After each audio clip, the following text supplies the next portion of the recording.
Hello and welcome to In the Zone, your one-stop source for the latest news on Intel through our Tech Provider Zone site. My name is Ed Hannan, and I'm joined today by Peter Krass, editor of Tech Provider Zone.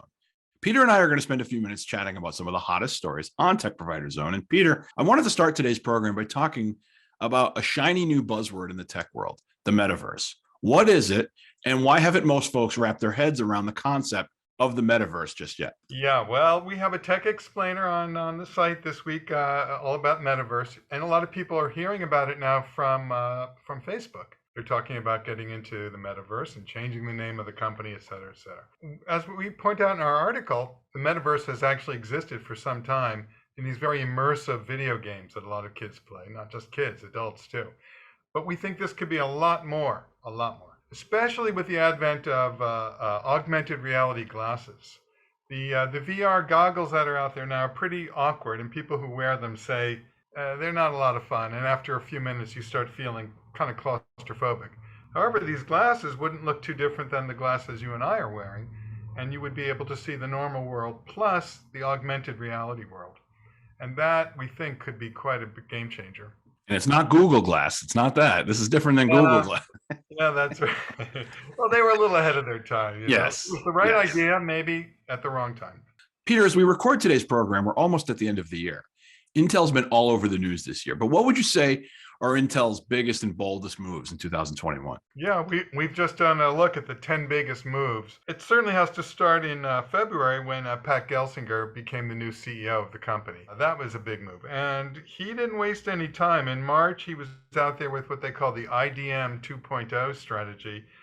And basically, this means Intel is going to both act as a fabricator for other companies, making chips for other companies, almost as like a fab plant. And they'll also be relying on other companies to be their fabs. So it's like a two-way relationship. It's quite new for Intel. Of course, they announced a bunch of interesting processors during the year. We got some new Intel Xeon Scalables, 3rd gen. Of course, the 12th gen Intel Core. A lot of interesting technology. But I think the biggest thing has got to be the appointment of Pat as the CEO and some of the moves he's making around the company. And I talked to Intel last week about some other stuff, and they're full speed ahead at this point in 2022 and beyond. So when we have these conversations in 2022, hopefully things will have stabilized in terms of the pandemic and the business interruption stuff.